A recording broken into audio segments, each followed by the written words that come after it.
వీరందరికీ వచ్చిన ప్రజలందరికీ నమస్కారం తెలియజేస్తూ ఈరోజు ప్రజాభిప్రాయ సేకరణ గురించి మాట్లాడుకోవడం. నా పేరు పల్లెర్ల అంజయ్య, సిపిఎం పార్టీ మండల కార్యదర్శి, చీమలకొండూరు ప్రజెంట్ సర్పంచును. అయితే ఈ సమాచారం తెలియగానే మేము ఇక్కడికి వచ్చినాము. అదేవిధంగా ఇక్కడ ఉన్న ఈ కంపెనీ విషయం మాకు తెలియదు, ఇక్కడికి వచ్చినాక తెలిసింది. అంటే పూర్తి అవగాహన లేకపోయినా కానీ కొంత మాట్లాడగలను. అయితే ఇక్కడ ఉన్న సమాచారం ప్రకారము ఈ రోమా కంపెనీకి సంబంధించింది ఏం తయారైతుందని కూడా తెలియదు, ఇక్కడికి వచ్చినాక తెలిసింది. అయితే ఈ కంపెనీలో హాస్పిటల్లో వేస్టేజ్ ఉన్నది, చిరంజీవులు కానీ, తర్వాత గ్లూకోజ్ బాటిల్ కానీ, తర్వాత బ్యాండేజీలు కానీ, మానవ శరీర అవయవాలు కానీ తీసుకొచ్చి ఇక్కడంతా కాల్చివేయడం జరుగుతుంది.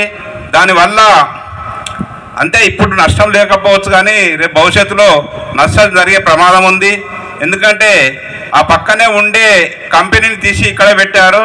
రేపు ఇంకేమైనా ప్రమాదం అయితే కూడా దీన్ని కూడా తరలించేందుకు ప్రభుత్వాలు చర్యలు చేపడుతుంది. అదేవిధంగా ఇప్పుడున్న పరిస్థితుల్లో ఈ చెత్త ఇప్పుడు తెచ్చిన డయాగ్నిస్ అంతా కూడా తెచ్చి కాలుష్యం చేస్తే దానివల్ల విషవాయువు ఏర్పడి ప్రజలకు ప్రమాదం ఏర్పడే పరిస్థితి ఉంటుంది. నాకు ముఖ్యంగా నేను చెప్పడం ఏంటంటే ఈ ప్రజాభ్య సేకరణకు సంబంధించి ఈ రెవెన్యూ పరిధిలో ఉన్న అంటే తొక్కపురం గ్రామ ప్రజలు బాగా ఆదర కావాలి.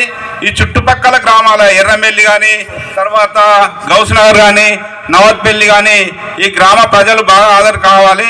కానీ ఇక్కడ ప్రజలు ఎవరు ఆదరైనట్టు అవపడతలేదు.